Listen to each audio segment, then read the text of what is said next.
Hello guys, स्वागत है आप सबका। तो आज हम बात करेंगे अदानी एनर्जी सॉल्यूशन की। आपकी इसके अंदर होल्डिंग हो या ना हो, पूरी डिटेल वीडियो ज़रूर देखें, इस रिपोर्ट को ज़रा देखें कि multibagger stocks Adani Energy Solution share में rally 149%।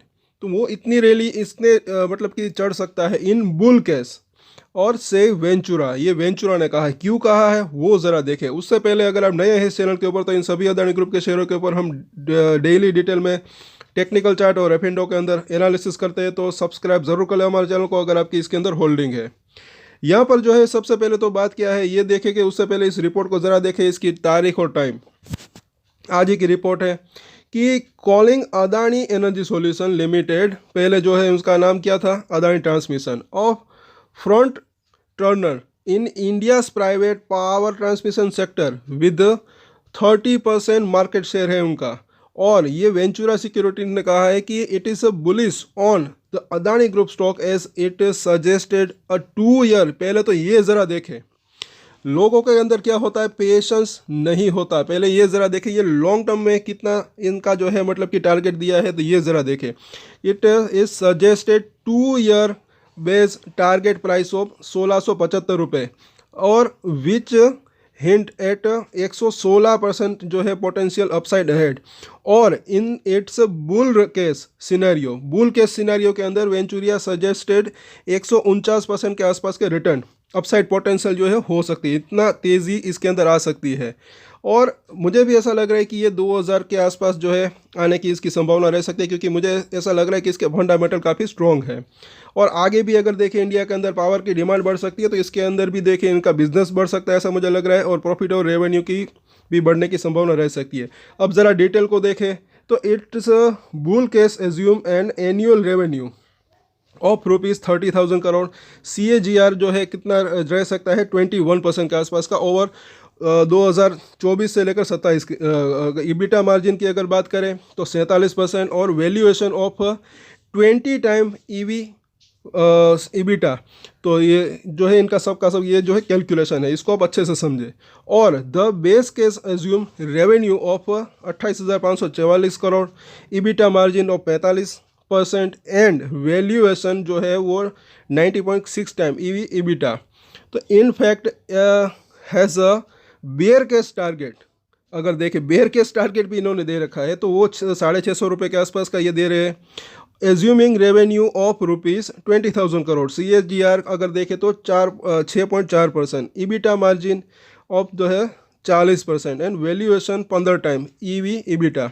This scenario hint about 16% down side. तो ये दोनों ही टारगेट इन्हें जो है दे रखे हैं। मतलब कि ये बेयर के सिनेरियो की यहाँ पर बात हो रही है, कि मतलब कि ख़राब से ख़राब स्थिति की अगर बात करें, जब मार्केट के अंदर गिरावट हो, कंपनी के अंदर भी जो है प्रॉफिट जो है वो थोड़ा सा कम है, तब की बात है। लेकिन फिर भी ये 650 इनके तो पास ही है, मतलब अभी इसका प्राइस अगर देखें तो। आगे देखें कि Ventura said Adani Energy solution operate in the power T&D space, acquiring projects primarily through TBCB and is a key distributor of power in Mumbai and Mundra. The company's business model focuses on developing, operating, maintaining power and T&D network under 35 years contract. और Adani Energy solution जो generate fixed tariff based return और ROA annually, ensuring stable and predictable cash flow it said. और ये बात भी ना भूले कि ये जो इन्होंने टारगेट जो है, ये हमने बात की कि ये बेयर मार्केट की अगर बात करें, बेयर केस सिनेरियो के अंदर ये बात की है।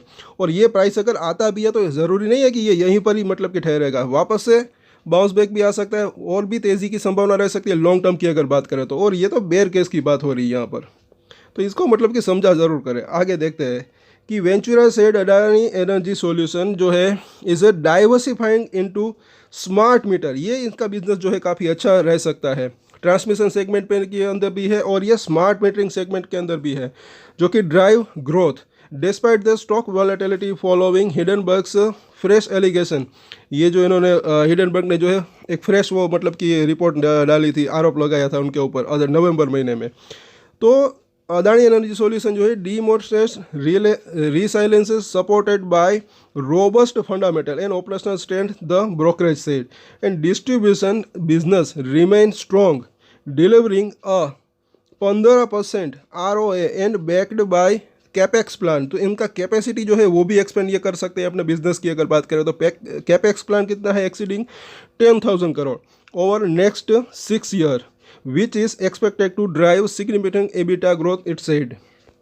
और आगे देखें तो the fund is business expansion, तो ये भी जो है काफ़ी यूज़फुल रह सकता है। वक्त लग सकता है, मैंने कहा था कि इन्होंने क्या है वो फंड राइजिंग की थी QIP के ज़रिए अगस्त 2024 में एट 976 रुपये में। अब ये ज़रा देखें, जिन्होंने यहाँ पर लिया होगा तो वो भी तो मतलब कि ऊपर के प्राइस के ऊपर लिया होगा QIP के ज़रिए, तो उनको भी ये मतलब कि अभी प्राइस नीचे है लेकिन आगे वो मतलब कि बढ़ सकता है कहीं ना कहीं। तो बड़े लोगों ने अच्छे खासे ऊपर के प्राइस के ऊपर जो इन्वेस्टमेंट ऑलरेडी किया हुआ है इसके अंदर, ऐसा लग रहा है।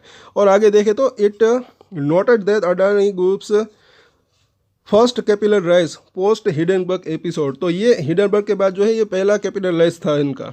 और आगे देखें तो ओवर 2024 से 27 इनकी जो revenue, EBITDA, net profit expected to grow जो है CAGR जो है 19.8% और 31%, 50% और रीचिंग रुपीज़ 28,544 करोड़ रुपए और 12,843 करोड़ रुपये, ये सब इसका डेटा है। मतलब कि ये एक अनुमान की अगर बात करें।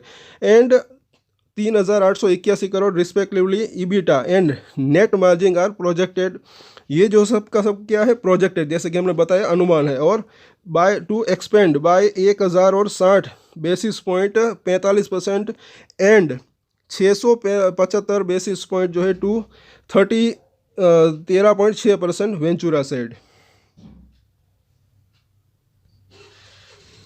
सो ये जो है इसकी पूरी की पूरी रिपोर्ट है, इसके ऊपर चाहे तो अपनी नज़र बना कर रख सकते हैं। मुझे ऐसा लग रहा है कि लॉन्ग टर्म में अच्छी तेज़ी की संभावना रह सकती है। जैसे कि हमने बात की थी, कई बार मैंने कहा है कि 6 महीने से लेकर 24 महीने यानी कि 6 महीने से 2 साल के अंदर एक अच्छी तेज़ी की संभावना रह सकती है। बीच में अगर कुछ पॉजिटिव सरप्राइज न्यूज़ आती है तो जल्दी भी तेज़ी की संभावना रह सकती है। अदरवाइज लॉन्ग टर्म की बात करें तो एक अच्छी तेज़ी की संभावना रह सकती है। और अगर 5 से 10 साल की बात करें तो मुझे ऐसा लग रहा है कि ये मल्टी बैगर भी हो सकता है। तो इसके ऊपर चाहे तो अपनी नज़र बना कर रख सकते हैं। जो लोग ऊपर में फंसे हुए हैं चाहे तो अपनी होल्डिंग कंटिन्यू रख सकते हैं। मुझे ऐसा लग रहा है कि उनका प्राइस भी आ सकता है और प्रॉफिट भी मिल सकता है। हाँ, मुझे ऐसा लग रहा है थोड़ा वक्त लग सकता है। सो आज के वीडियो में इतना ही। और इसके ऊपर टेक्निकल चार्ट के ऊपर और F&O के अंदर भी हम चर्चा करेंगे, तो वो वीडियो भी आप ज़रूर देखिएगा। कल छुट्टी का दिन है तो आराम से बात करेंगे। सो आज के वीडियो में इतना ही। और एक स्टैंडर्ड डिस्क्लेमर जो कि मैं हमेशा देता हूँ, आप कोई भी ट्रेड ले उससे पहले अपनी रिसर्च करें, अपने फाइनेंशियल एडवाइजर की सलाह ले, उसके बाद ही कोई डिसीजन ले। और डिसीजन ले तो उसकी जिम्मेदारी मैच्योरिटी के साथ खुद ही ले। ये वीडियो मैंने एजुकेशन पर्पज़ के लिए बनाया है, मेरी तरफ से कोई भी बाय या सेल की रिकमेंडेशन नहीं है। Thank you.